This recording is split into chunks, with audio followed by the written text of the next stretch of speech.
तो आज की क्लास में मैं आपको समझाऊंगा, बहुत ही प्यार से और ढंग से समझिएगा मेरे दोस्तों, कॉम्प्लीमेंट्री एंगल और सप्लीमेंट्री एंगल। कॉम्प्लीमेंट्री एंगल और सप्लीमेंट्री एंगल थोड़ा ध्यान से समझने की कोशिश करिएगा मेरे प्यारे भाई। कॉम्प्लीमेंट्री और सप्लीमेंट्री एंगल, ठीक है जी, चलेगा। सब लोग अपनी कॉपी में हेडिंग डालेंगे कॉम्प्लीमेंट्री एंगल और सप्लीमेंट्री एंगल, ठीक है बच्चों? यस और नो? ध्यान से सुनिएगा। कॉम्प्लीमेंट्री एंगल को हम हिंदी में कहते हैं पूरक कोण। कॉम्प्लीमेंट्री एंगल्स को हम लोग हिंदी में कहते हैं पूरक कोण, ठीक है बच्चों? पूरक कोण। कॉम्प्लीमेंट्री एंगल्स, ठीक है ना, एंगल्स होना चाहिए मेरे प्यार में। सप्लीमेंट्री एंगल्स, पूरक कोण। क्या होता है पूरक कोण? ऐसे दो कोण जिनका आपस में योग 180 डिग्री हो, सॉरी 90 डिग्री हो, ऐसे दो कोण जिनको जोड़ के 90 डिग्री आता हो, उन्हें हम कॉम्प्लीमेंट्री एंगल या पूरक कोण कहते हैं। सभी को कंसेप्ट क्लियर हुआ भाई? ऐसे दो कोण, ठीक है भाई, जिनका आपस में सम 90 डिग्री हो, उन्हें कॉम्प्लीमेंट्री एंगल कहते हैं। जिनको जोड़ के 90 डिग्री आता हो, पूरक कोण कहलाते हैं। समझ में आ गया? आप बोलोगे हाँ जी सर, जैसे दो कोण दिखाई दे रहे हैं अल्फा और बीटा, इनको जोड़ के 90 डिग्री आ रहा है, तो अल्फा और बीटा एक दूसरे के क्या कहलाएंगे? कॉम्प्लीमेंट्री एंगल कहलाएंगे, पूरक कोण कहलाएंगे। जैसे मैं आपसे कहूं मेरे दोस्तों, एक कोण है 55 डिग्री, तो 55 डिग्री का कॉम्प्लीमेंट्री एंगल क्या होगा? तो ऐसे दो कोण जिनको जोड़ के 90 डिग्री आता हो, कॉम्प्लीमेंट्री कहलाएंगे। जैसे सपोज एक कोण है 55, तो 55 का कॉम्प्लीमेंट्री क्या होगा? 90 में से 55 माइनस करेंगे, 90 में से 55 माइनस करेंगे 35 डिग्री। तो 55 डिग्री और 35 डिग्री दोनों का सम आपस में 90 है, तो ये दोनों एक दूसरे के कॉम्प्लीमेंट्री एंगल कहलाते हैं। बिल्कुल ऐसे ही आपको समझना है सप्लीमेंट्री एंगल्स। हिंदी में हम लोग कहते हैं मेरे दोस्तों इसे संपूरक कोण। हिंदी में हम लोग क्या कहते हैं इसको? संपूरक कोण। अब सप्लीमेंट्री एंगल क्या होते हैं? ऐसे दो कोण जिनका आपस में योग 180 डिग्री हो, वो एक दूसरे के सप्लीमेंट्री एंगल कहलाते हैं। ऐसे दो कोण जिनका आपस में सम 180 डिग्री हो, वो एक दूसरे के सप्लीमेंट्री एंगल कहलाते हैं। एक दूसरे के, जैसे यहां पे दो कोण दिखाए अल्फा और बीटा, इन दोनों को जोड़ के कितना आ रहा है? सीधी रेखा 180 डिग्री आ रहा है। तो ये जो अल्फा और बीटा है, ये एक दूसरे के सप्लीमेंट्री एंगल कहलाएंगे। अब जैसे मैंने आपके सामने एक एंगल लिख दिया मेरे दोस्तों, सपोज 7 डिग्री, तो मैं पूछता हूं कि 7 डिग्री का सप्लीमेंट्री क्या होगा? तो 180 में से 7 माइनस कर देंगे 173, 180 में से 7 घटा देंगे 173 डिग्री। तो 7 और 173 को जब जोड़ूंगा तो 180 आएगा। तो 7 डिग्री और 173 डिग्री एक दूसरे के संपूरक कोण कहे जाएंगे, कि 7 डिग्री का सप्लीमेंट्री 173 डिग्री है, 173 डिग्री का सप्लीमेंट्री 7 डिग्री है। समझ में? मैं आपसे एक और एग्जांपल पूछता हूं, जैसे सपोज आपके सामने एक एंगल है, कितना ले लेते हैं अभी? 111 डिग्री। पूछता हूं 111 डिग्री का सप्लीमेंट्री एंगल क्या होगा? तो हमने क्या बोला कि ऐसे दो कोण जिनका योग 180 डिग्री हो, वो एक दूसरे के सप्लीमेंट्री या संपूरक कोण कहलाते हैं। संपूरक कोण। तो अगर एक कोण 111 डिग्री है, तो इसका सप्लीमेंट्री क्या होगा? 180 में से 111 घटा देंगे। अब 180 में से 111 घटाने पर कितना आएगा? 69 डिग्री आएगा। यानी कि 111 डिग्री और 69 डिग्री दोनों एक दूसरे के सप्लीमेंट्री एंगल कहलाते हैं। समझ में आ गया? आप बोलोगे हाँ जी सर समझ में आ गया। अब यहां पे मेरे दोस्तों, ये हटा दो भी थोड़ी देर के लिए, यहां पे मैंने आपके सामने कुछ एग्जांपल भी लिए। जैसे एक कोण है 43 डिग्री, ठीक है ना, अभी ये भी समझाऊंगा जो हटाया मैंने। जैसे कोई कोण 43 डिग्री है, तो 43 डिग्री का कॉम्प्लीमेंट्री क्या होगा बताओ? कॉम्प्लीमेंट्री सम 90 होना चाहिए, सप्लीमेंट्री सम 180 होना चाहिए।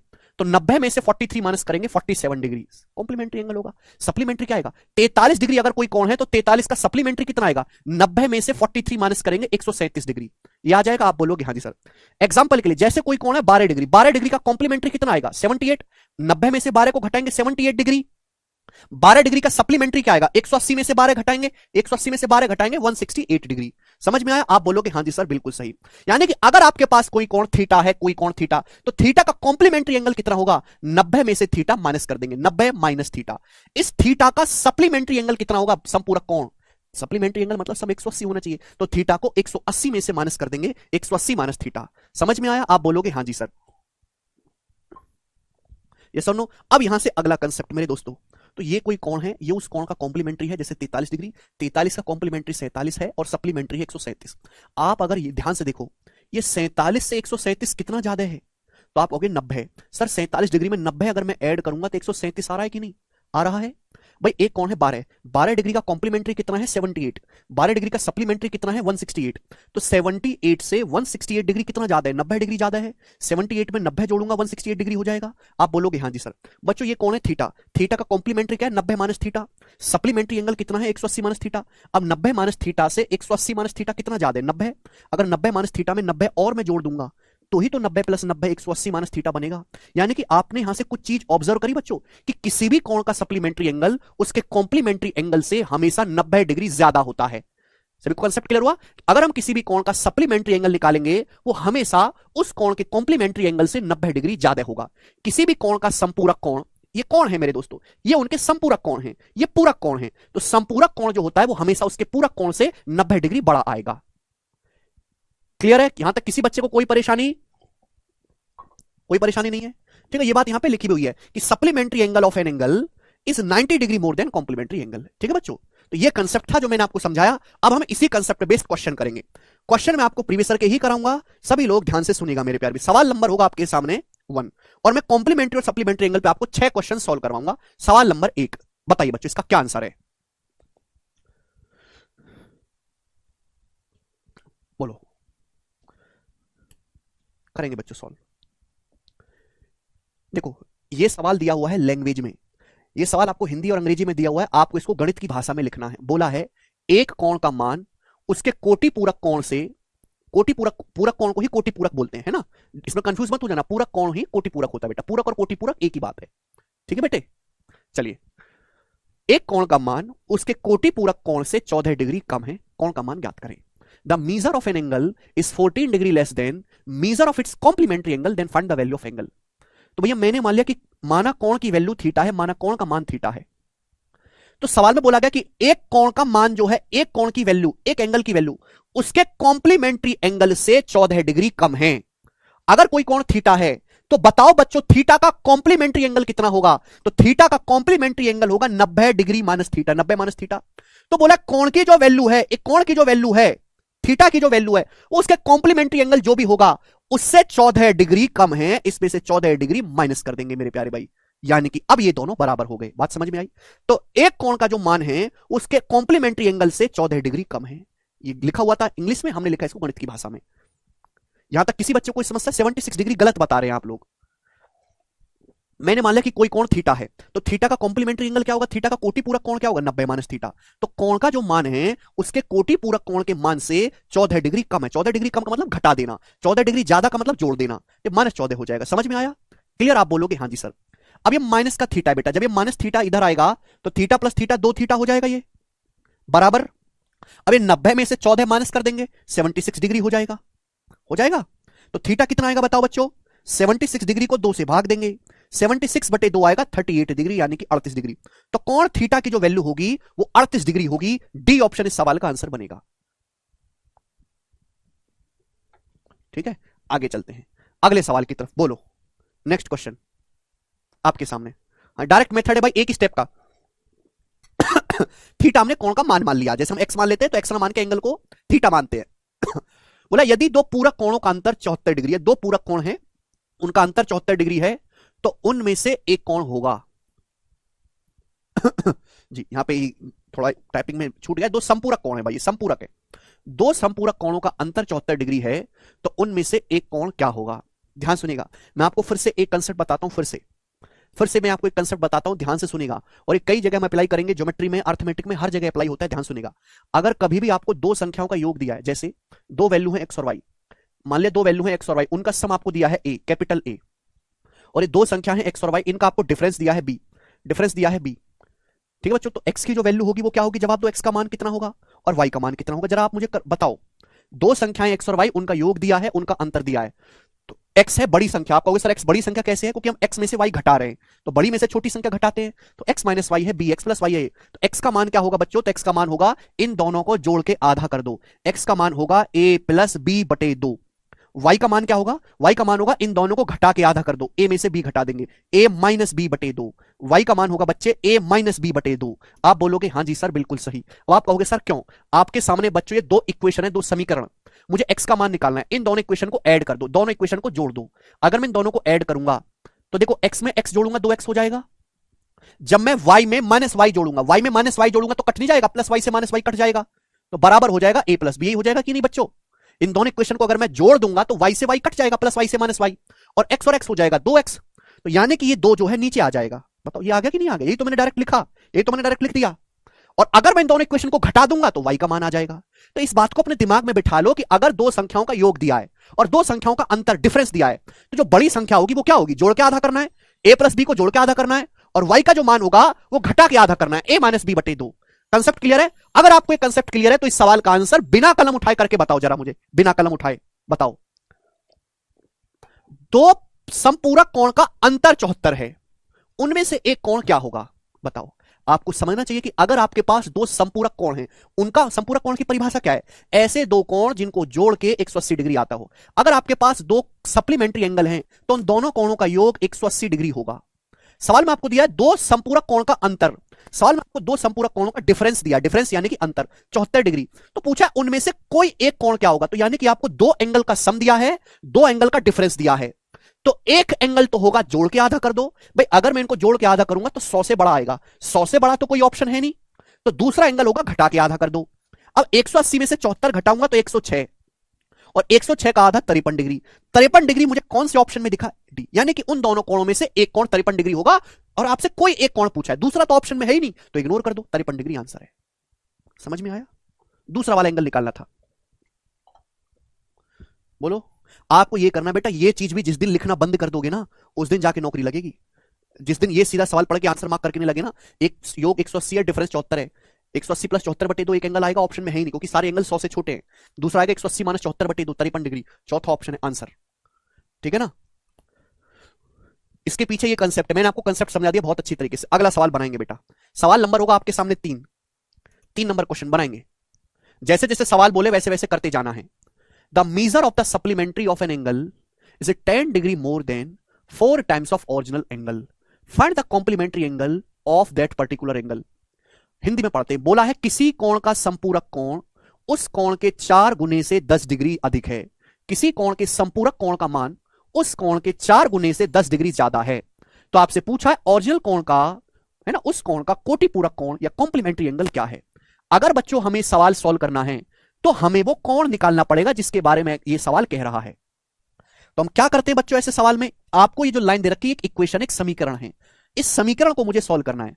तो मैंने मान लिया कि माना कोई कोण थीटा है, माना कोई कोण है थीटा, एक्स नहीं मानते बेटा, कोण को थीटा मानते, अच्छा लगता है। जैसे आदमी का नाम अगर तुम्हारा नाम कूड़ा रख दे तुम्हारे घर वाले, अच्छा लगेगा तुम्हें? नहीं, ऐसी कोण की भी एक इज्जत है अपनी, तुम्हारी नहीं है, तुम बेरोजगार हो, इसकी है, तो थीटा नाम रखवाता है अपना। तो माना कोई कोण थीटा है, तो थीटा का संपूरक कोण, जैसे सवाल बोले वैसे कर देना है। थीटा का सप्लीमेंट्री एंगल क्या होगा, थीटा का संपूरक कोण क्या होगा? तो हमने कोई कोण थीटा माना, तो थीटा का सप्लीमेंट्री एंगल होगा 180 डिग्री माइनस थीटा। ये थीटा का सप्लीमेंट्री एंगल है, इसका जो मान है, इसकी जो वैल्यू है, वो उस कोण के 4 गुने से 10 डिग्री ज्यादा है, उस कोण के 4 गुने से 10 डिग्री अधिक है। तो थीटा के सप्लीमेंट्री एंगल का जो मान है, उस कोण, कोण क्या है थीटा, थीटा का 4 गुना, 4 गुना मतलब 4 से गुना, थीटा के 4 गुने से 10 डिग्री अधिक है, यानी कि प्लस 10। यही तो सवाल में कहा था, हमने इसको गणित में लिख दिया कि थीटा का जो सप्लीमेंट्री एंगल है वो थीटा के 4 गुने से 10 डिग्री ज्यादा है। तो क्या आप यहां से सॉल्व करके थीटा का मान नहीं निकाल सकते?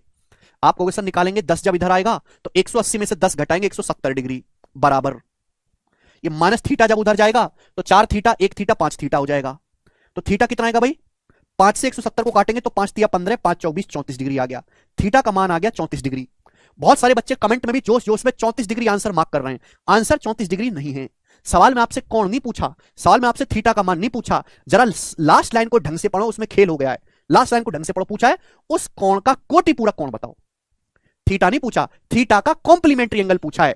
थीटा तो आया 54, 54 का थीटा है, सॉरी 34, 34 का कॉम्प्लीमेंट्री एंगल पूछा है। तो 34 का कॉम्प्लीमेंट्री एंगल कितना आएगा मेरे प्यारे भाई, 90 माइनस 34, और 90 माइनस 34 क्या आएगा, 56 डिग्री। सवाल का आंसर है सी ऑप्शन। ज्यादा इमोशनल नहीं होना है, सवाल को ढंग से पढ़ना है। कर पाएंगे?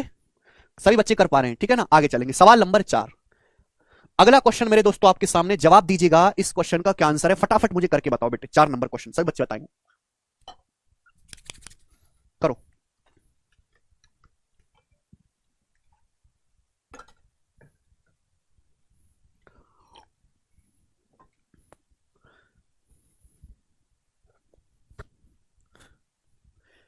मैं आपको टाइम दे रहा हूं, सोचो समझो करके बताओ।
करे जी, अरे वाह, मैं तो तुमको हल्के में ले रहा था, तुम लोग तो आंसर बताने लग गए हैं, वाह भाई। The supplementary angle of angle K is 13x plus 30 degree and the complementary angle of angle K is 7x degree. What is value of K? सवाल को समझे। सवाल में देखो ये बोला है कि कोई कोण के है, कोई कोण है के का जो कॉम्प्लीमेंट्री एंगल है, कॉम्प्लीमेंट्री, वो है 7x डिग्री। कितना है बेटा? 7x degree. और के का जो सप्लीमेंट्री एंगल है, संपूरक कोण, वो है 13x plus 30 degree. 13x plus 30 degree. पूछा के का मान क्या, यानी उस एंगल का मान क्या है। तो किसी कोण के का कोटि पूरक कोण 7x डिग्री है, supplementary angle 13x plus 30 degree है, के का मान। ध्यान से सुनेगा मेरे प्यारे भाई, बहुत प्यार से समझेगा बच्चों। अभी मैंने समझाया कि सप्लीमेंट्री एंगल हमेशा कॉम्प्लीमेंट्री एंगल से 90 डिग्री ज्यादा होता है। यानी कि सप्लीमेंट्री एंगल और कॉम्प्लीमेंट्री एंगल का अगर डिफरेंस लिया जाए, इसमें से अगर इसको घटाया जाए तो 90 डिग्री आएगा। तो कंसेप्ट समझा कि किसी भी कोण का संपूरक कोण उसके पूरक कोण से 90 डिग्री ज्यादा होता है। तो अगर मैं इसमें से इसको घटाऊं तो 90 आना चाहिए, जरा घटाओ। अब 13x प्लस 30 में से 7x घटाएंगे तो 13 में से 7 घटाएंगे 6x आ जाएगा, 6x plus 30 degree. 13x plus 30 में से 7x घटाएंगे तो 13 माइनस 7 6x आ जाएगा, 30 डिग्री एज इट इज रहा। बोलो बच्चों कोई परेशानी नहीं। तो 6x बराबर आएगा 90 माइनस 30 60। तो x का मान आ गया जी 60 बटे 6 10 डिग्री। अब x का मान तो पूछा नहीं है सवाल में, सवाल में पूछा k का मान। k का मान कैसे निकालेंगे भाई? अगर x 10 आया है तो मैं चाहे यहां से सॉल्व कर लूंगा चाहे यहां से, वो मेरी इच्छा है। अगर x का मान 10 आया है तो कॉम्प्लीमेंट्री एंगल कितना आएगा? 7x, यानी कि 7 गुणा 10 70, यानी कि कॉम्प्लीमेंट्री एंगल की वैल्यू आ गई है 70 डिग्री। आप बताओ किसी कोण का अगर कॉम्प्लीमेंट्री एंगल 70 डिग्री है तो कोण कितने डिग्री का होगा? 20 डिग्री का। अरे 20 और 70 तभी तो 90 होगा। कॉम्प्लीमेंट्री एंगल मतलब सब 90 होना चाहिए। अगर कॉम्प्लीमेंट्री एंगल 70 है तो कोण कितने का रहा होगा? 20 डिग्री का रहा होगा। 20 प्लस 70 90। खत्म। आसान सवाल। सवाल नंबर है दोस्तों आपके सामने 5, ये बताएंगे जल्दी से। करो अगला क्वेश्चन। 2 क्वेश्चन और है। एक्स और Y are two supplementary angle. X और वाई दो संपूरक कोण हैं। देखो बच्चों, अगर दो एक्स और वाई यहां पे दो संपूरक कोण हैं तो पहली लाइन का मतलब यह है कि एक्स और वाई का जो सम है वो 180 डिग्री है। सप्लीमेंट्री एंगल या संपूरक कोण का मतलब है ऐसे दो कोण जिनका योग 180 डिग्री हो। एक्स प्लस वाई 180 डिग्री है। ये पहली लाइन में दिया हुआ। आगे जाके इसकी भाषा को समझो। यदि कोण एक्स का सप्लीमेंट्री एंगल, एक्स का सप्लीमेंट्री एंगल वाई के कॉम्प्लीमेंट्री एंगल का आधा है। एग्जामिनर आपको बिल्कुल पूरी तरीके से पागल बनाने की कोशिश कर रहा है, पूरी तरीके से। अगर आप इस सवाल की लैंग्वेज को समझ गए, बिल्कुल आसान है। सामने साफ साफ ये कहा गया है कि एक्स और वाई दो सप्लीमेंट्री एंगल है, उनका योग 180 है। अब एक्स का सप्लीमेंट्री एंगल, तो भाई एक्स का सप्लीमेंट्री एंगल तो वाई हुआ ना। एक्स का कोण, एक्स का संपूरक कोण, एक्स का सप्लीमेंट्री एंगल तो वाई हुआ ना। एक्स का सप्लीमेंट्री एंगल तो वाई हुआ ना बच्चे। तो इसकी जो वैल्यू है वो किसके बराबर है? वो वाई के कॉम्प्लीमेंट्री कोण का आधा है। अब वाई का कॉम्प्लीमेंट्री एंगल क्या होगा? वाई का कॉम्प्लीमेंट्री एंगल होगा 90 माइनस वाई। वाई का कॉम्प्लीमेंट्री एंगल कितना होगा? 90 माइनस वाई। इसका आधा है तो 90 माइनस वाई का आधा है। आधा का मतलब 1/2। बोलो बात को समझे। तो एक्स का सप्लीमेंट्री एंगल बना वाई, तो Y is equal to half of complementary angle of Y. Y के complementary angle 90 degree minus Y का हाफ है, यानी कि आधा। समझ में? आप बोलोगे हाँ सर, तो यहां से वाई का मान नहीं निकाल सकते। पूछा एक्स और वाई का रेशियो, तो जब 2 इधर आएगा तो 2 वाई हो जाएगा, 2 की यहां गुणा हो जाएगी। अब स्टेप ना कम करना शुरू करो, ये बार बार आप लिख नहीं सकते। 2 वाई, ये माइनस वाई इधर आएगा तो 2 वाई, ये माइनस वाई 3 वाई हो जाएगा। 3 वाई आएगा 90, तो y की वैल्यू कितनी आएगी? 3 से 90 30 बार कट जाएगा, तो y का मान आ गया 30 डिग्री। 30 डिग्री आ गया y का मान। पूछा x से y का अनुपात। भाई अनुपात अगर निकालना है तो x भी पता होना चाहिए। अगर इन दोनों को जोड़ के 180 आता है तो x का मान आएगा 150। 150 प्लस 30 150, ये x की वैल्यू आ गई 150 डिग्री। अब इनका रेशियो लेना। रेशियो आप जानते हैं, अरे बेशक ज्योमेट्री पढ़ रहे हैं पर रेशियो तो जानते होंगे, नाम सुना है रेशियो नाम की कोई चीज दुनिया में होती है, हैं? तो देखिए 30 से कट जाएगा, 30 पंजे 150, 5 रेशियो 1 आ गया, सी ऑप्शन। 30 पंजे 150, 5:1। यहां तक कोई परेशानी है? सब बच्चों का आंसर आ गया। लास्ट क्वेश्चन करेंगे बच्चों इस टाइप का, फिर टाइप चेंज। लास्ट क्वेश्चन करेंगे इस टाइप का, फिर टाइप चेंज बनाएं। सर वाई एक्स का सप्लीमेंट्री एंगल कैसे हुआ बताओ प्लीज, बच्चे का डाउट है। ऐसे हुआ क्योंकि हमारा जो सवाल है ना, वो सवाल चीख चीख के इस बात को कह रहा है। जो हमारा सवाल है ना बेटे, वो सवाल चीख चीख के कह रहा है इस बात को। एक्स और वाई दो सप्लीमेंट्री एंगल हैं, एक्स और वाई दो सप्लीमेंट्री एंगल हैं, एक्स और वाई सप्लीमेंट्री एंगल हैं, एक्स का सप्लीमेंट्री वाई है, वाई का एक्स है, एक्स प्लस वाई 180 है। अगर आपको कोई डाउट आए तो पहले सवाल पढ़ा करो, उसके बाद डाउट पूछा करो। पता है स्टूडेंट को, खासकर फ्रेशर को, फ्रेशर बच्चे के 90% डाउट खत्म हो जाए, 90% को, अगर वो क्वेश्चन को सही से पढ़ना शुरू कर दे, सवाल को, वो सवाल ऊपर ऊपर से पढ़ता है, सीधा सॉल्यूशन देखना शुरू करता है। अगर आप क्वेश्चन सही से पढ़ो और रिवीजन करो डेली, जो भी आपको अगली क्लास में पढ़ाया जा रहा है क्लास में, उसका अगले दिन रिवीजन करके आओ, आपके 90% डाउट खत्म हो जाए, 90%। अच्छा, जिन बच्चों ने कभी जिंदगी में कोई इक्वेशन ही सॉल्व नहीं करी उनको मुश्किल होगी, ठीक है ना, वो धीरे धीरे समझेंगे। जरूरी नहीं कि हर चीज तुरंत के तुरंत एक साथ समझी जाए। चलो, the measure of supplement of angle A is 40 degree larger than twice the measure of complement of angle A. What the sum in degrees of the measure of supplement and complement of angle A. देखो सवाल बहुत ही आसान है, बस आपको language को पकड़ना है। बोला है कोण ए का संपूरक कोण उसके कोटि पूरक कोण के दुगने से 40 डिग्री ज्यादा है। एंगल ए का सप्लीमेंट्री एंगल एंगल ए के कॉम्प्लीमेंट्री एंगल से 40 डिग्री लार्जर है, यही तो बोला है। तो भाई हमने देखो कोई कोण है ए, कोई कोण ए है, नाम भी दे दिया चलो यहां पे। तो ए का सप्लीमेंट्री एंगल कितना आएगा, ए का सप्लीमेंट्री एंगल होगा 180 डिग्री माइनस ए, ये ए का सप्लीमेंट्री एंगल होगा, ए का संपूरक कोण होगा। इसकी जो वैल्यू है वो उसके कोटि पूरक कोण से के दुगने से 40 डिग्री ज्यादा है। एंगल ए के सप्लीमेंट्री एंगल की जो वैल्यू है वो कॉम्प्लीमेंट्री एंगल के डबल से। कॉम्प्लीमेंट्री एंगल क्या होता है भाई, भाई अगर कोई कोण ए है तो ए का कॉम्प्लीमेंट्री एंगल कितना होगा, 90 डिग्री माइनस ए, 90 माइनस ए, तो 90 डिग्री माइनस ए के डबल से, इसके डबल से यानी कि इसके दुगने से 40 डिग्री ज्यादा है, 40 डिग्री लार्ज है, लार्ज का मतलब प्लस 40।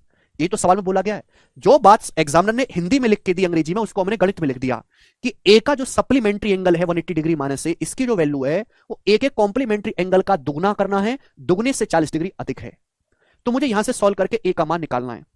बच्चों अगर आप इस 2 की यहां अंदर गुणा कर दोगे, 2 की, तो 2 गुणा 90 180 हो जाएगा। 2 की ए में गुणा करेंगे माइनस 2a, मैं सीधा लिख रहा हूं यहीं पे, 2 की 90 में गुणा करेंगे 180 हो जाएगा, और ये माइनस का 2a।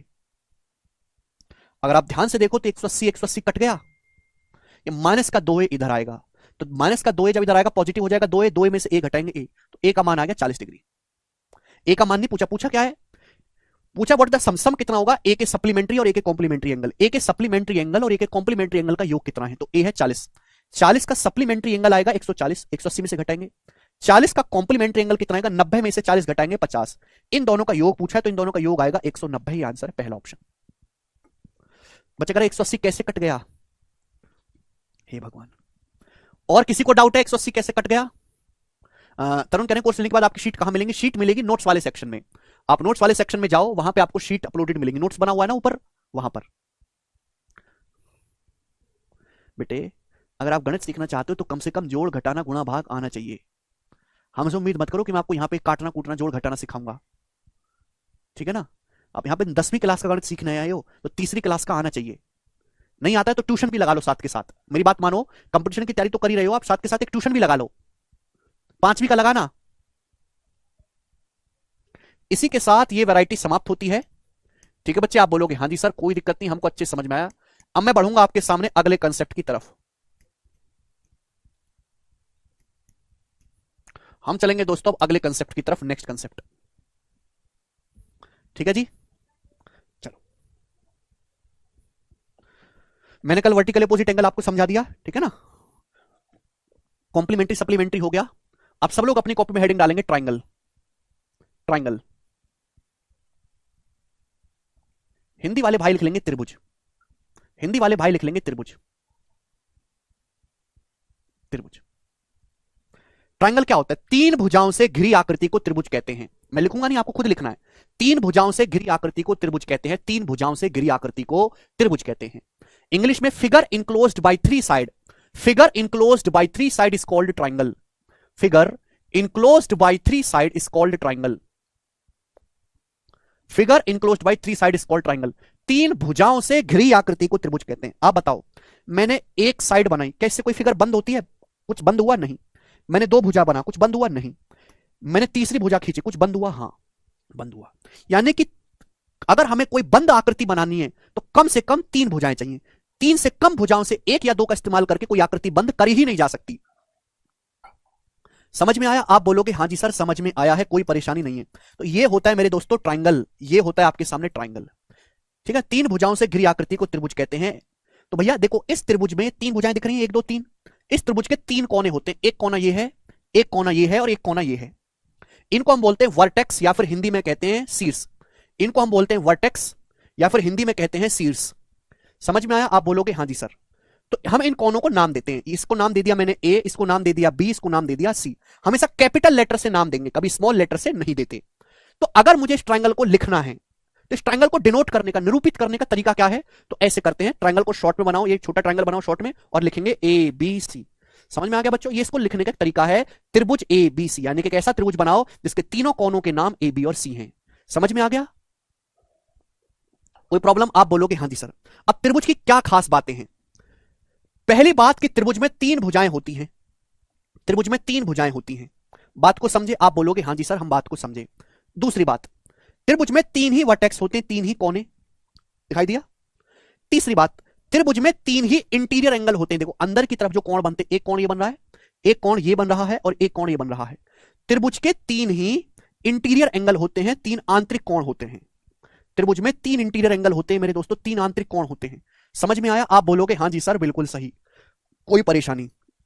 दूसरी बात, हर त्रिभुज में तीन ही एक्सटीरियर एंगल होते हैं, हर त्रिभुज में तीन ही बाह्य कोण होते हैं। मैंने कल ही समझाया कि अगर हम कोई भी कोण बनाते हैं, कोई भी कोण बनाते हैं थीटा, मैं इसको आगे बढ़ाऊंगा तो आगे बढ़ाने पर जो एंगल बनता है इसको बोलते हैं एक्सटीरियर एंगल। एक्सटीरियर एंगल मेरे प्यारे, इसको हम क्या बोलते हैं बच्चों? एक्सटीरियर एंगल, बाह्य कोण बोलते हैं। तो त्रिभुज में तीन आंतरिक कोण होते हैं और त्रिभुज में तीन ही एक्सटीरियर एंगल होते हैं मेरे प्यारे भाई।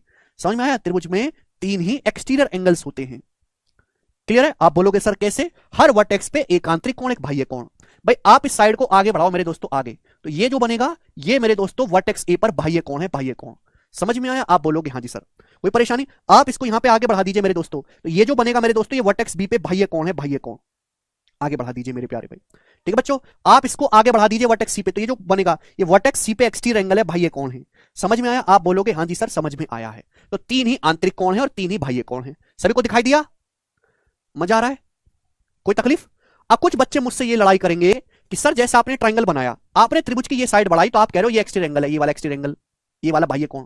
सर मैं अगर ये वाली भुजा बढ़ा लूं, ये वाली, भाई भाई हम आपने तो सर बीए को बढ़ा दिया, बीए को, ये बी ए को बढ़ा दिया, एक्सटीरियर एंगल है। सर मैं अगर ये बढ़ा दूं सीए, अगर मैं ये वाली भुजा बढ़ा दूं तो ये भी तो एक्सटीरियर बनना चाहिए। तो मैं आपकी बात से पूर्णतः संतुष्ट हूं, ये भी एक्सटीरियर एंगल है। पर क्या इन दोनों में कोई फर्क है? नहीं भाई, ये वर्टिकल अपोजिट एंगल नहीं है, शीर्ष अभिमुख कोण, ये वर्टिकल अपोजिट एंगल नहीं है। जो ये है वो ये होगा।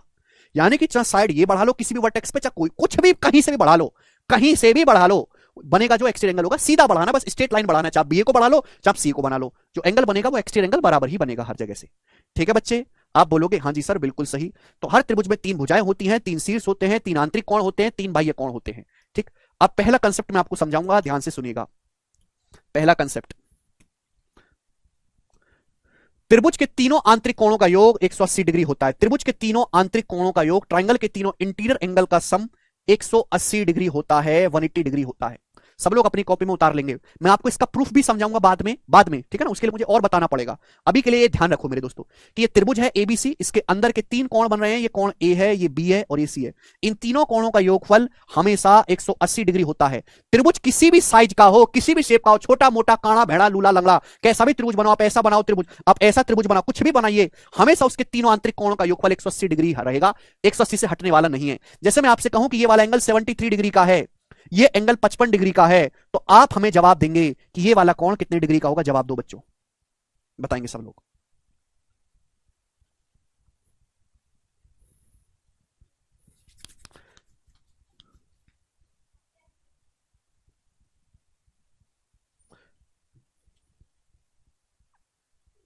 ये 55 डिग्री है, 73 डिग्री है, तो ये वाला एंगल कितना होगा? तीनों का सम 180 होना चाहिए। भाई इन दोनों का योग कितना है? 55 में 73 जोड़ूंगा, 5 3 8, 7 5 12, 128 डिग्री। अब 180 में से 128 माइनस करूंगा तो ही तो तीसरा आएगा। 180 में से इन दोनों को घटा दो, तीसरा आ जाएगा। 180 में से 128 माइनस करेंगे तो 52 डिग्री आएगा। तो इस कोण का जो माप होगा वो 52 डिग्री का होगा। समझ में आया? कोई तकलीफ? कोई तकलीफ नहीं है। ठीक है भाई, आगे चलते हैं। अब सभी को कंसेप्ट क्लियर है? मैं आपको इसका प्रूफ भी बताऊंगा, थोड़ा रुक जाओ। अब आगे चलते हैं मेरे दोस्तों नेक्स्ट कंसेप्ट की तरफ। नेक्स्ट कंसेप्ट ध्यान से सुनिएगा मेरे प्यारे, ध्यान से, ध्यान से।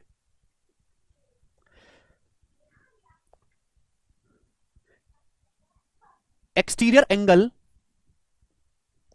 सब लोग अपनी कॉपी में पहले कंसेप्ट का स्टेटमेंट लिख लेंगे, फिर मैं आपको समझाऊंगा। Exterior angle is equal to, exterior angle is equal to sum of opposite interior angle, sum of opposite interior angles, sum of opposite interior angles. Hindi में बताते हैं, किसी भी त्रिभुज में बाह्य कोण का माप विपरीत आंतरिक कोणों के माप के बराबर होता है। किसी भी त्रिभुज में बाह्य कोण की जो वैल्यू होती है, किसी भी त्रिभुज में बाह्य कोण की जो वैल्यू होती है वो अपोजिट इंटीरियर एंगल के बराबर होती है, अपोजिट इंटीरियर एंगल के सम के बराबर होती है। नहीं समझे होंगे इस बात को, मैं समझाने की कोशिश करता हूं। जैसे मेरे दोस्तों आपके पास, अभी इसको हटाओ, जैसे मेरे दोस्तों आपके पास एक ट्राइंगल है, ट्राइंगल एबीसी। अब मैंने इसकी साइड बीसी को आगे बढ़ा दिया साइड बीसी को आगे, तो मेरे दोस्तों ये बन गया वर्टेक्स सी पे एक्सटीरियर एंगल। ये वर्टेक्स सी पे एक्सटीरियर एंगल बन गया कि नहीं, बाह्य कोण एट वर्टेक्स सी, इसको बोलेंगे exterior angle at vertex C. Point C पर बना बाह्य कोण। आप बोलोगे हाँ जी सर, तो इसकी जो वैल्यू होगी, बाकी जो दोनों कोण बचे हैं, बाकी जो दो कोण बचे हैं ए और बी, इसलिए शब्द इस्तेमाल करा अपोजिट, बाकी जो दो कोण बचे हैं उनके योग के बराबर होगी।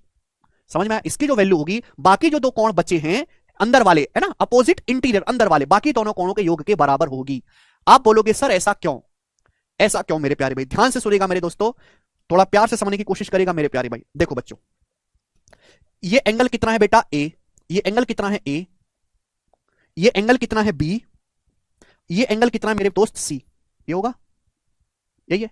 अभी अभी मैंने आपको समझाया कि किसी भी त्रिभुज के तीनों कोणों का जो योगफल होता है ए प्लस बी प्लस सी, वो कितना होता है? तो आप कहोगे सर किसी भी त्रिभुज के आंतरिक कोणों का योगफल 180 डिग्री होता है, 180 डिग्री। अब आप मुझे एक बात बताओ भाई, एक स्ट्रेट लाइन है, एक सीधी रेखा है, स्ट्रेट लाइन सीधी रेखा, सीधी रेखा मतलब 180, अगर ये एंगल सी है तो कितना बचा? 180 माइनस सी बचेगा भाई। सीधी रेखा मतलब सीधी रेखा स्ट्रेट लाइन 180 डिग्री होना चाहिए, अगर ये सी है तो 180 माइनस सी होगा। अब 180 माइनस सी होता क्या है भाई? इन तीनों का योगफल है 180। अगर मैं सी को इधर ले आऊंगा, इधर ले जाऊंगा, 180 माइनस सी किसके बराबर आ गया? 180 माइनस सी किसके बराबर आ गया बेटा? जवाब दो। ए प्लस बी तो हो गया। क्या हो गया? ए प्लस बी तो हो गया। आप बोलोगे हाँ जी sir, angle A plus angle B, यही तो मैंने आपको समझाया। अगर आप सी को उधर ले जाओगे तो 180 माइनस सी किसके बराबर हो गया? Angle A plus angle B के बराबर हो गया। तो कहने का मतलब यह हुआ कि किसी भी त्रिभुज के बाह्य कोण की जो वैल्यू है वो अपोजिट इंटीरियर एंगल के जो बाकी दो कोण बचे उनके योग के बराबर होती है। ठीक है भाई, यहां तक कोई तकलीफ? अब जैसे मैं आपके सामने ट्राइंगल बना देता हूं, ये ट्राइंगल बना देता हूं, ये ट्राइंगल पी क्यू आर, ये मैंने आपको बना दिया। ठीक है बच्चों, अब मैंने इस साइड को यहां पे आगे बढ़ा, इस साइड को, ये साइड मैंने आगे बढ़ा दी, तो ये जो कोण बना exterior angle at vertex P, इसकी वैल्यू क्या होगी बताओ जल्दी से, इसकी वैल्यू क्या होगी बताओ? तो बाकी जो दो कोण बचे क्यू और आर, इनके योग के बराबर हो जाएगी कि नहीं angle Q plus angle R? आप बोलोगे हाँ जी सर बिल्कुल सही, बात समझ में आ गई, कोई तकलीफ? ठीक है, मैं आपसे बड़ा सिंपल सा सवाल पूछता हूं, बड़ा सिंपल सा, कि आपके सामने त्रिभुज है, आपके सामने त्रिभुज है, ये एंगल 61 डिग्री का है, ये एंगल 44 डिग्री का है, 44 डिग्री का, तो मुझे बताओ कि ये एंगल कितने डिग्री का होगा? जवाब दो, ये वाला कोण कितने डिग्री का होगा बताएंगे, करो। बहुत सरल, इससे सरल सवाल नहीं बन सकता दुनिया में कोई।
अरे बताएंगे गधा लोग क्या आया है? बोलते ही नहीं है। अगर ये 61 है, 44 है, तो कितना है? इन दोनों को जोड़ देंगे, 4 1 5 6, 4 10 105 डिग्री, बात खत्म। ये कौन 105 डिग्री का होगा? क्लियर है? आप बोलोगे हाँ जी सर बिल्कुल सही। नेक्स्ट आगे की तरफ चलेंगे, अगला कंसेप्ट। भाई मैंने अभी आपको बताया किसी त्रिभुज के 3 एक्सटीरियर एंगल होते हैं, किसी त्रिभुज के 3 एक्सटीरियर एंगल होते हैं, आपको दिखाई दे रहे हैं यहां पे? त्रिभुज के 3 आंतरिक कोण होते हैं, त्रिभुज के 3 बाह्य कोण होते हैं।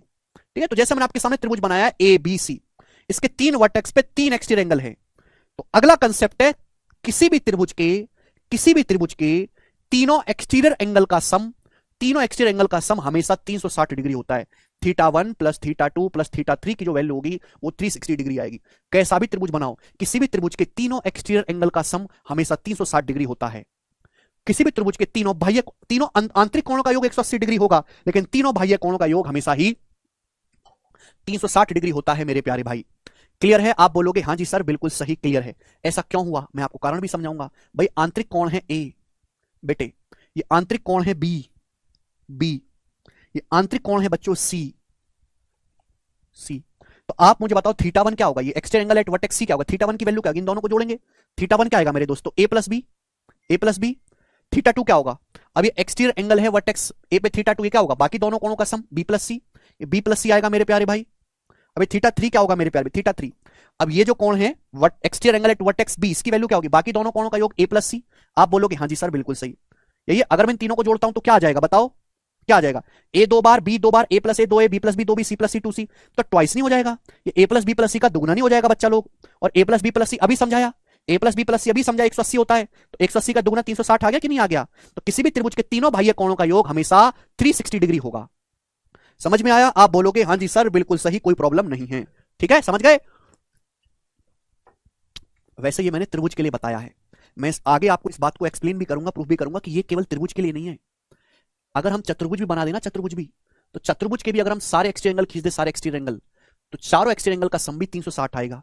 चाहे मैं त्रिभुज बनाऊं, तीन भुजा वाला बनाऊं, तो चार भुजा वाला बनाऊं, चाहे पांच भुजा वाला, चाहे छह वाला, चाहे सात वाला, चाहे 100 वाला, चाहे 1 लाख भुजा वाला, हर हर आकृति के बाह्य कोणों का योग, आंतरिक कोणों का योग अलग अलग होगा, लेकिन हर आकृति के बाह्य कोणों का योग निश्चित होता है 360 डिग्री। ये टेक्नोलॉजी फिक्स है। ये तो मैंने तीन त्रिभुज के लिए बताया, तीन भुजाएं, चाहे मैं चार भुजा वाला बना दूं, चाहे पांच वाला, चाहे छह वाला, चाहे सात भुजाओं की आकृति बना दूं, चाहे 8 की, चाहे 100 की, चाहे 1 लाख की, कितनी भी भुजाएं हो, आंतरिक कोणों का योग हमेशा अलग अलग आएगा, अलग अलग। लेकिन बाह्य कोणों का योग हमेशा हर आकृति में फिक्स होता है 360 डिग्री, किसी भी पॉलीगन के लिए, किसी भी बहुभुज के लिए। ये बात मैं आपको आगे समझाऊंगा, मैंने बता दिया आपको, इसको आगे एक्सप्लेन भी करेंगे। तो दो बातें हमने यहां से सीखी कि कोई भी त्रिभुज बनाओ, उसके तीनों अंदर के कोणों का योग हमेशा 180 डिग्री होगा, और किसी भी त्रिभुज के तीनों बाह्य कोणों का योग हमेशा 360 डिग्री होगा।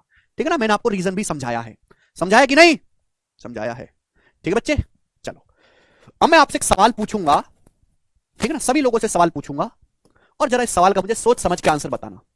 ये एक त्रिभुज है बेटा एबीसी, क्या ये गोरा त्रिभुज है आपकी तरह, ये वाला एंगल यहां से यहां तक, ये वाला एंगल, ये वाला एंगल यहां से यहां तक, ये कौन इतना कौन घूमना है यहां से यहां तक पूरा, और ये वाला एंगल, इन तीनों एंगल का योग कितना होगा, जवाब दो। 30 सेकंड है आपके पास, बनाएंगे। अगर आपने इन तीनों कोणों का योग बताया तो एक एक डिजिटल टॉफी मेरी तरफ से, एक एक डिजिटल टॉफी।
कौन बालक इस सवाल को करेगा, 1000 डिग्री, 720 डिग्री, हैं, बता लो, तुक्का मार लो।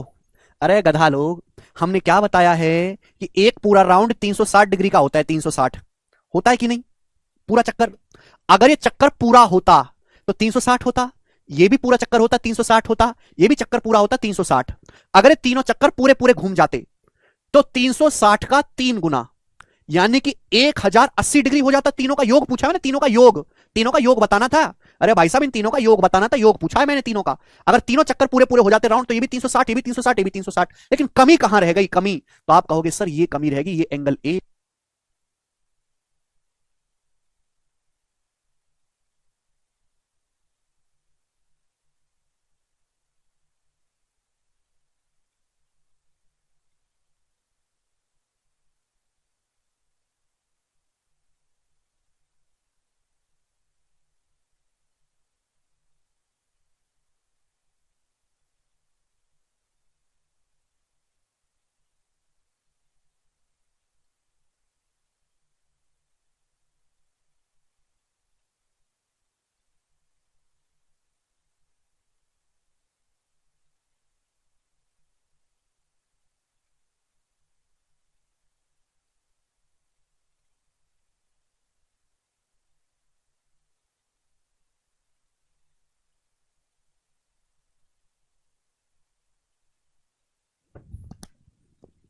हाँ जी, अब आवाज आ गई?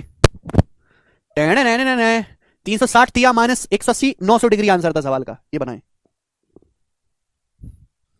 पेपर का पूछा हुआ सवाल है, कोई मजाक नहीं उड़ाएगा सवाल का, कोई मजाक नहीं उड़ाएगा सवाल का, कोई भी। Which of the following set of angle form A triangle? ठीक है ना, ट्राइंगल की स्पेलिंग थोड़ी गलत है। आपके सामने चार ऑप्शन है, इन चारों ऑप्शन में से कौन सा सेट ऐसा जो त्रिभुज बनाएगा? भाई त्रिभुज तो तभी बन सकता है जब तीनों कोणों का योगफल 180 डिग्री होगा, नहीं हुआ तो नहीं बनेगा। तो 6 4 10 और 8 18, 180, यही त्रिभुज बन जाएगा, ये तो बनेगा नहीं। 6 5 11 8 19 190 तो हो नहीं सकता त्रिभुज के तीनों कोणों का योगफल। 6 7 13 316 160 भी नहीं हो सकता। 6 7 13 8 21 210 भी नहीं हो सकता। पहले ही ऑप्शन आंसर हो जाएगा, खत्म। भाई ये पहला ही ऐसा सेट है जहां त्रिभुज के तीनों कोणों का योगफल 180 डिग्री बन रहा है, यही आंसर हो पाएगा, बाकी होगा ही नहीं। ठीक है जी, आगे चलते हैं नेक्स्ट कंसेप्ट की तरफ। सब लोग अपनी कॉपी में हेडिंग डालेंगे टाइप ऑफ एंगल। सब लोग अपनी कॉपी में हेडिंग डालेंगे टाइप ऑफ एंगल, हिंदी में लिखेंगे त्रिभुजों के प्रकार। टाइप ऑफ एंगल हिंदी में लिखेंगे त्रिभुजों के प्रकार। त्रिभुजों के प्रकार, सभी लोग अपनी कॉपी में हेडिंग डालेंगे टाइप ऑफ एंगल, त्रिभुजों के प्रकार। देखो, ट्राइंगल की शेप के हिसाब से उनको अलग अलग नाम दिए, जैसे इंसानों को नाम देते हैं ना उसके रंग रूप के हिसाब से, मोटा है, पतला है, काला गोरा, लंबा छोटा, आड़ा बेड़ा, ईमानदार बेईमान है भाई। ठीक है बच्चे, तो ऐसे ही त्रिभुजों को भी नाम दिए गए हैं। तो त्रिभुजों के प्रकार हैं, समझ में आ गया? आप बोलोगे हाँ जी सर। तो ट्राइंगल को दो बेसिस पे बांटा गया, दो आधार पर। एक तो बांटा है हमने भुजाओं के आधार पर, दूसरा हमने बांटा है कोणों के आधार पर, अलग अलग तरीके से बाइफर्केट किया। तो सबसे पहले त्रिभुजों को भुजाओं के आधार पर कैसे बांटा गया है, ठीक है। तो सबसे पहला है आपका इक्विलेटरल ट्राइंगल, हिंदी में कहते हैं समबाहु त्रिभुज। इक्विलेटरल ट्राइंगल हिंदी में कहेंगे समबाहु त्रिभुज। अब इक्विलेटरल ट्राइंगल क्या है? अरे कमेंट क्यों नहीं कर रहे आप लोग, बोलो। हाँ जी प्रिंस, इक्विलेटरल ट्राइंगल समबाहु त्रिभुज। इक्विलेटरल ट्राइंगल वो ट्राइंगल कहलाते हैं जिन ट्राइंगल की तीनों साइड बराबर होती हैं। एक ऐसा त्रिभुज जिसकी तीनों भुजाएं बराबर होती हैं बच्चों, उसे हम इक्विलेटरल ट्राइंगल कहते हैं। यानी कि अगर इस ट्राइंगल की ये साइड ए है तो ये वाली साइड भी ए है और ये तीसरी साइड भी ए है। तीनों भुजाएं अगर किसी त्रिभुज की बराबर हैं तो हम उसे इक्विलेटरल ट्राइंगल या फिर समबाहु त्रिभुज कहते हैं। ऑल साइड आर इक्वल, बस। अब आपको यह सोचना है बेटा, अगर किसी त्रिभुज की तीनों भुजाएं बराबर हैं तो भाई उसके तीनों कोण भी तो बराबर होने चाहिए। आप एक बात बताओ, ये ट्राइंगल बहुत शरीफ है, ये हर जगह से बराबर भुजाओं वाला है, तो तीनों कोण भी तो बराबर होने चाहिए कि नहीं? ऐसा थोड़ी ना हो सकता है कि एक ट्राइंगल के कोण छोटे बड़े हों। ऐसा कैसे हो सकता है कि ट्राइंगल के कोण छोटे बड़े हों और तीनों भुजाएं छोटे बड़े कोण है तो भुजाएं भी छोटी बड़ी होंगी अलग अलग। आप बोलोगे हाँ जी सर। तो यानी कि अगर इसके तीनों भुजाएं बराबर है तो तीनों कोण बराबर होंगे। भाई तीनों कोणों का योग होता है 180। 180 को तीनों में बराबर बराबर कट करेंगे, बटे 3 करेंगे तो 60 60 60 डिग्री का। यानी कि ये कोण भी 60 डिग्री होगा, ये भी 60 डिग्री होगा और ये भी 60 डिग्री होगा। तो यानी कि इक्विलेटरल ट्राइंगल की तीनों भुजाएं बराबर होती हैं और तीनों कोण 60 डिग्री के होते हैं। क्लियर? आप बोलोगे हाँ जी सर। सेकंड वाला, सेकंड आपको समझना है आइसोसेलेस ट्राइंगल, हिंदी में कहते हैं समद्विबाहु त्रिभुज। आइसोसेलेस ट्राइंगल हिंदी में कहते हैं समद्विबाहु त्रिभुज। नाम से ही क्लियर है, द्वि का मतलब है दो, सम मतलब समान, बाहु मतलब भुजाएं। यानी कि ऐसा त्रिभुज जिसकी केवल दो भुजाएं बराबर होती हैं, तीसरी अलग होती है। एक ऐसा त्रिभुज जिसकी केवल दो भुजाएं बराबर होती हैं उसे हम समद्विबाहु त्रिभुज कहते हैं, जैसा ये आपके सामने बनाया गया। भाई ये दो, एक ट्राइंगल है मेरे दोस्तों, इसकी दो भुजाएं बराबर हैं। यानी कि अगर मैं कहता हूं कि ये भुजा 5 है सपोज एग्जांपल के लिए, तो ये भी 5 है। तीसरी भुजा कोई अलग हो जाएगी, सपोज मैंने मान लिया 7। तो देखो दो भुजाएं बराबर है, ये भी 5 ये भी 5, और तीसरी भुजा मेरे दोस्तों इसकी अलग है, तो इसको हम बोलते हैं समद्विबाहु त्रिभुज। तो जैसे यहां पे एक ट्राइंगल बनाया गया ए बी सी, ठीक है बच्चों, यहां पे मेरे दोस्तों ये ए बी और ये AC, ये दोनों बराबर हैं, दो साइड AB और AC, तो आइसोसेलेस ट्राइंगल समद्विबाहु त्रिभुज कहलाएगा। अब इसमें कंसेप्ट भी है कि आइसोसेलेस ट्राइंगल में, समद्विबाहु त्रिभुज में मेरे प्यारे भाई, जो बराबर भुजाएं होती है ना, बराबर भुजाएं, इन बराबर भुजाओं के सामने के कोण भी बराबर होते हैं। आइसोसेलेस ट्राइंगल में इक्वल साइड के सामने के एंगल भी बराबर होते हैं। अब ये साइड AC और साइड AB बराबर है, तो साइड AC के सामने कौन सा कोण है? ये वाला।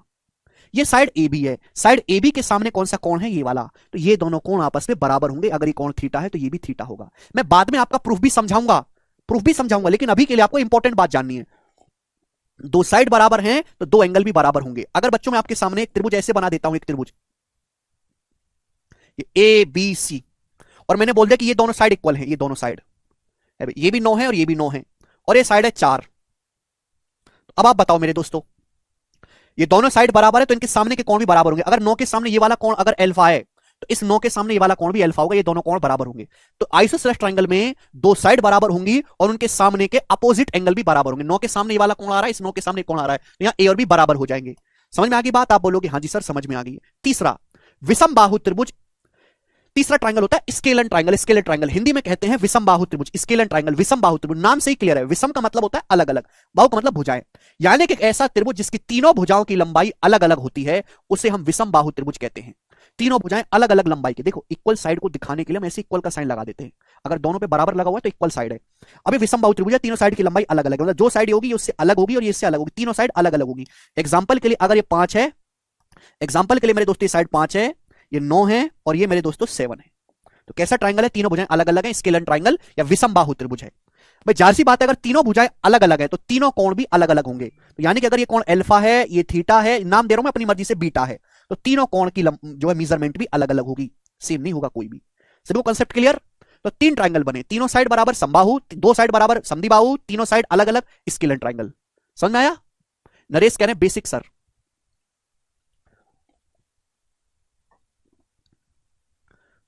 नरेश तू मुझे ये बता कि मैं तेरे को कौन सा बेसिक दूं, कौन सा बेसिक दूं नरेश तुम्हें, इसके अलावा कौन सा बेसिक होता है दुनिया में, जरा तुम मुझे बताओ तो सही कि सर यू वाला बेसिक मुझे दो। क्या तुम्हें पनीर की चटनी चाहिए?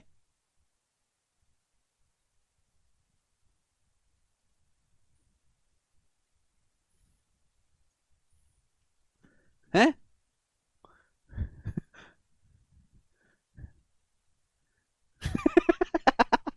मैं एक फिल्म बना रहा हूं, एक था बेसिक नरेश, मैं तुम्हें उसमें विलन का रोल दूंगा, ठीक है जी, विलन का रोल दूंगा।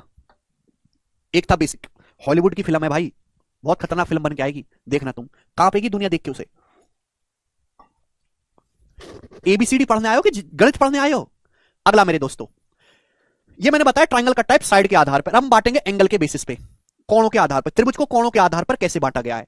सबसे पहला होता है एक्यूट ट्राइंगल, न्यून कोण त्रिभुज, एक्यूट एंगल ट्राइंगल, न्यून कोण त्रिभुज, ठीक है भाई, यानी कि ऐसा त्रिभुज जिसके तीनों कोण 90 डिग्री से कम होते हैं, जिसके तीनों कोण एक्यूट एंगल होते हैं उसे हम एक्यूट एंगल ट्राइंगल कहते हैं। जिसके तीनों कोण 90 डिग्री से छोटे होते हैं उनको हम एक्यूट एंगल ट्राइंगल कहते हैं।